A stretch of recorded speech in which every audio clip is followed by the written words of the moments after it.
Mo ni ang sitwasyon ni Kuya Kitlian guys, no? Pinaka-deserve yun nga taga ano hinabang no, luoy kayo, tanawa ra gud yang kahimtang guys. Guys. So may gani kay gisugat ko na ni. Kisay pangalan mo dong? Ha? Kinit? Oh, may gani kay gisugat ko na ni Kinit guys. Kalapok na mga baka. Agoy, kalapok. Ah. Ayan oh. Lak-lak agoy, kalapok laom ba? Dekana kay baka oy. Bila ka ni kabuk baka. Yeah guys. So gahapon daw dire nagba. So di matabok. Morning wa ko kangari gahapon adlaw so karon na ta nakangari. Ayan, naman atong giagian. Tapos mo tabok ta dire ah. So tuwa na sa kuya oh.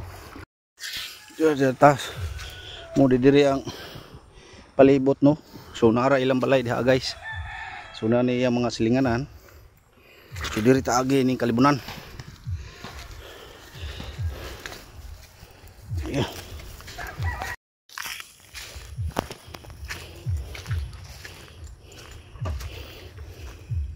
Uy, may tubig ni ilang kuan. Kanal.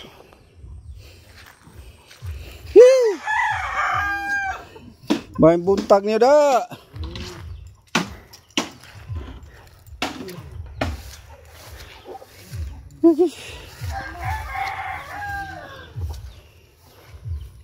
So mo ni diri lang.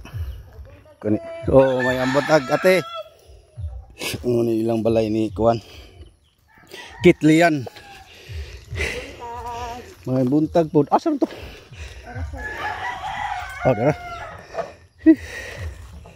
Okay. Mau lagi?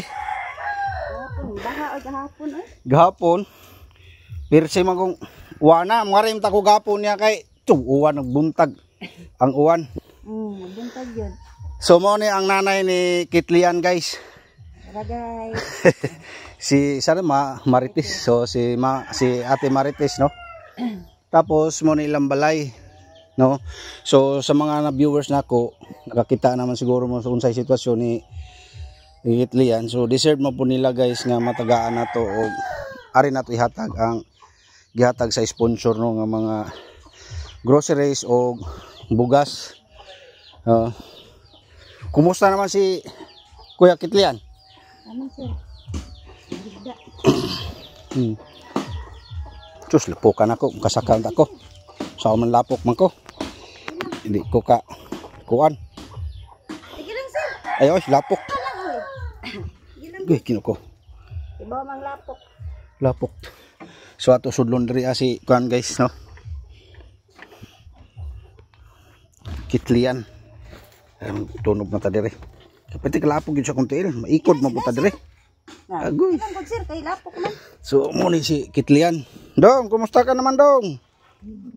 Oh, na naman kay cellphone di ay. Kisa may nagkuan, oh na di ang wheelchair. Kisa may nagpalit ani nga wheelchair. Si kuan sir, Tasan. Tasan. Si Rotasan. Rotasan. Porto Bella siya natag-ali. Kay katugong atong vlog diri naamon to ining comment nya. Muhatag kuno siya pangpalit og kuan kanang sanina og wheelchair. Nya nagpaabot ko. Nya wa pa man pod siguro ambot basig nakalimot lang siya siguro. Munang maikod mo po ko mo sutana niya nga kumusta ra man to imong gi-chat nga o gi-comment nga muhatag ka og palit og wheelchair. Maikod po ta wa mo tay utang ila ra man nakababuton nga muhatag sila. Kung muhatag sila maayo pero kung di may lang gihapon. So at least nakita nila ang sitwasyon. Mo ni ang sitwasyon ni Kuya Kitlian guys. No? Nya napalitan day siya dire. Sukad man ni atong pag-vlog nako no, nakita sa mga maestra nga luoy sila no. Ang katong sa maestra sir ang kani among maestra. Oh, giilisan ni og kanang kuan, kanang diha. Di saog kariya. Maestra sa Puerto Bella sa high school. Sa high school. So mo ni siya guys. Naluoy gyud ko ag maayo ning bata. Gumikan sa iyang sitwasyon yung makita man ninyo guys no. No kung naamay gyud mas deserve kani mo pinaka deserve gyud nga kuan guys kanang pinaka deserve gyud nga taga ano ay nabang no, luoy kayo, tanawa ra gud yang kahimtang guys. No? So dong. Kumusta? Murag dugay-dugay na kung wa ta magkita no. Nya kumusta naman imong paminaw? Ha? Malagi po. Luoy kayo guys no. Murag makakuan guys, luoy makahilak ka magtan-aw personal ani niya. So mo na akong gikaingon ni ma'am no sa mga sa nag-sponsor, although di man si ma'am magpa-mention nga luoy yun gayo sa tanan ako nga mga gipang tabangan no, sa ako tan-aw kani gyud mo pinaka deserve gyud nga tagaan og tabang no, gumikan sa iyang sitwasyon nga sila ang ate pod kuan manggod ka ng ang ilang pani nga buhi kuan ra pod nanguling ra pod siguro ni o nakakita ko sa video nilang ate Okay. Ang kandi di man maka kuan og biyaan. Kaya nag-eskwela man ang manghod. Muni sila nga ang ako gyud muni akong giuna good guys og sa nag-sponsor mo gini akong giuna nga tagaan no kay gumikan lagi sa iya sitwasyon na makita man ninyo guys. Kamo ray makaingon gyud mo makangaripon mo personal mas labaw maluoy gyud mo ani niya sa iyang sitwasyon no.